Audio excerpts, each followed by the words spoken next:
What if the universe wasn't born from chaos, but from consciousness?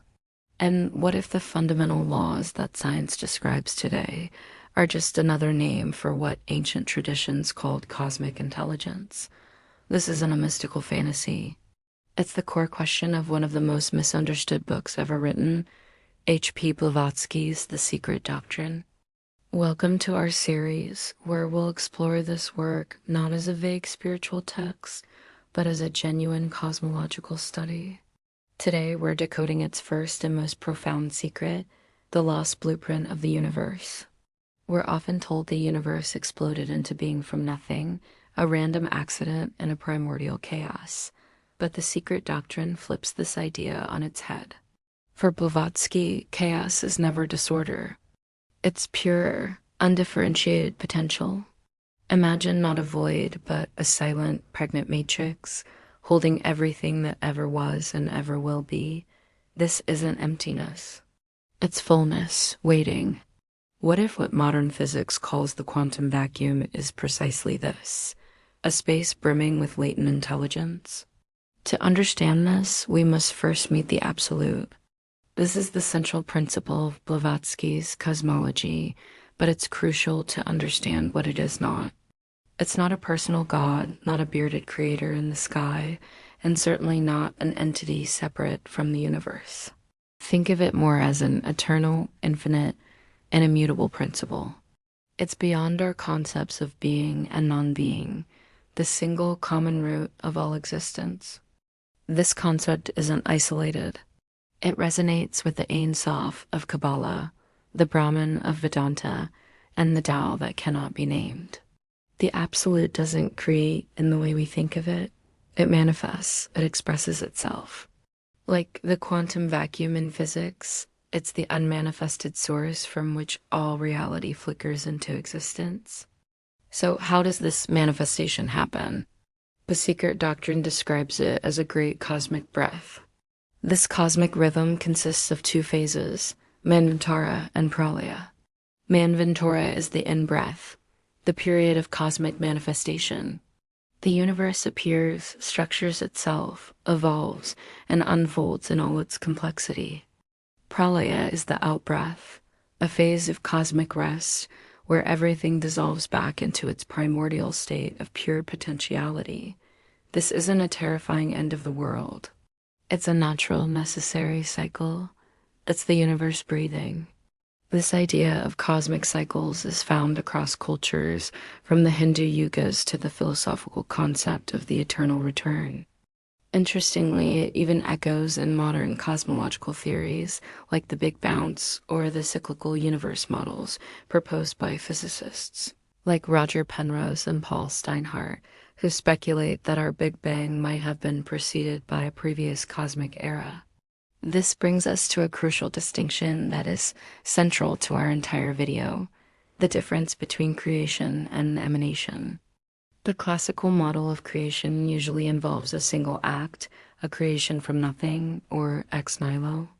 It implies a linear timeline with a clear beginning and a creator who is separate from the created. The Secret Doctrine proposes something entirely different. Emanation. This isn't a one-time event. It's a continuous, ongoing process. The universe emanates from the absolute, not as a separate product, but as an expression of it. Time is cyclical, not linear. And most importantly, there is a fundamental unity binding everything together. The universe isn't a thing that was made. It is a temporary expression of the infinite. Think of it like light emanating from the sun, waves forming on the ocean, or music arising from silence. The light is not separate from the sun. The wave is not separate from the ocean. They're the sun and the ocean in a state of action. In the same way, the universe is the absolute in a state of manifestation. Now, how does this vision dialogue with modern cosmology? At first glance, the Big Bang Theory seems to support the creation from nothing idea. But it's not that simple. The Big Bang describes an expansion from an incredibly hot, dense state. It doesn't explain the origin of that state itself. Cosmic inflation, the theory of the universe's rapid expansion in its first moments, aligns surprisingly well with the idea of a primordial, explosive unfolding from a unified source. The concept of vacuum energy in physics, an underlying energy present even in empty space, can be seen as a modern parallel to the latent potential of the absolute. And then there's the biggest mystery of all, the laws of physics. Why does the universe obey such precise and elegant mathematical laws? Where did they come from? From Blavatsky's perspective, these laws were not created after the fact. They are inherent properties of the absolute itself, woven into the very fabric of reality. The universe is intelligible because it stems from an ultimate intelligence. So, what does the Secret Doctrine offer us today in an age of science and skepticism? It offers a path to restore meaning and intelligibility to the cosmos. It proposes a way to transcend the false dichotomy between science and spirituality, showing them as two languages describing the same unified reality. It gives us a coherent, non-dogmatic vision where we are not accidental tourists in a meaningless universe, but integral parts of a cosmic unfolding. The cosmos is not just something to be measured, it is something to be understood. It has a rhythm, a structure, a meaning. We are not aliens to this cosmos. We are its children, a part of its grand, intelligent design.